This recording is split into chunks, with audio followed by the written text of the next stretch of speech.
इडलिंबूचं लोणचं करते।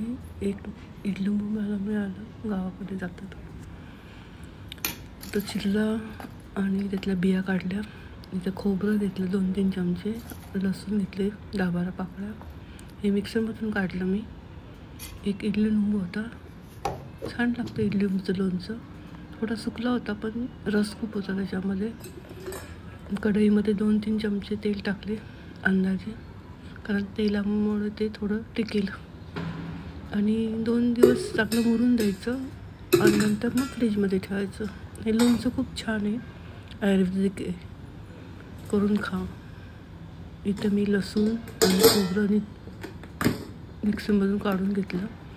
कढईमध्ये तेल टाकलं, नंतर मोहरी, जिरे आणि हिंग, मोहरी, जिरे आणि हिंग फोडणीला दिलं। आणि नंतर मी लसूण आणि खोबऱ्याची फोडणी दिली। लसूण आणि जिरेची फोडणी दिली आणि थोडंसं हिंग टाकलं। हिंग हे बघा, मी कढईमध्ये तेल टाकलं आणि नंतर मोहरी फोडली की नंतर जिरे टाकले, जिरे टाकल्यानंतर हिंग टाकले। छान आहे हा हिंग, लाडू नाव आहे हिंगाचं। थोडंसं हिंग टाकलं आणि नंतर मग लसूण, खोबरं सर्व टाकलं। हे एकच लिंबू होता, इडलिंबू, आयुर्वेदिक आहे, छान आहे खाण्यासाठी आणि पोट वगैरे व्यवस्थित राहतं। खोबरं आणि लसूण मी चांगलं परतून दिलं।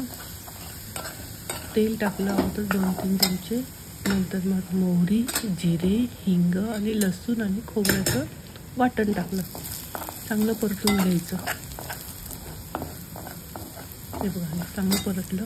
आता हे परतल्यानंतर मी ह्यात लाल तिखट, हळद, अगोदर हळद टाकली थोडीशी आणि मग लाल तिखट टाकलं। जास्त तिखट नाही टाकायचं, कमीच टाकायचं। चांगलं परतलं, नंतर मी हे फोडी कडुलिंबाची इडलिंबूची फोडी टाकली। तर बिया काढून द्यायच्या, बिया टाकायचं नाही, बिया टाकलं तर कडू होतं जास्त।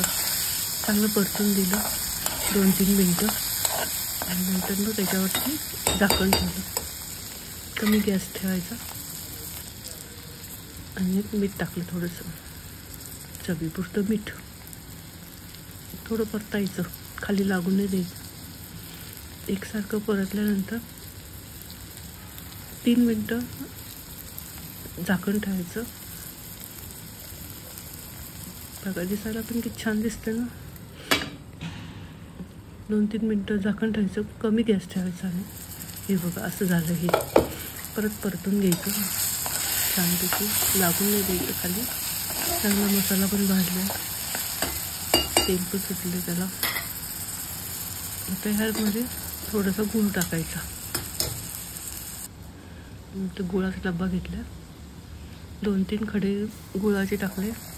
गुळाने जास्त दिवस टिकतो पण आणि चवीला पण कडू आणि तुरट, आंबट छान लागतं हे लोणचं। हे बघा, हे असं झालं इडलिंबाचं लोणचं। करून बघा, आवडलं तर शेअर करा, सबस्क्राईब करा।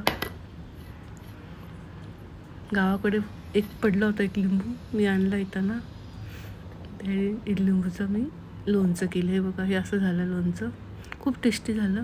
थोडंसं मुरून द्यायचं 1-2 दिवस आणि नंतर मग फ्रीजमध्ये ठेवायचं, छान लागतं, तोंडाला चव येते, आयुर्वेदिक आहे। आवडलं तर शेअर करा। व्हिडिओ बघितल्याबद्दल धन्यवाद।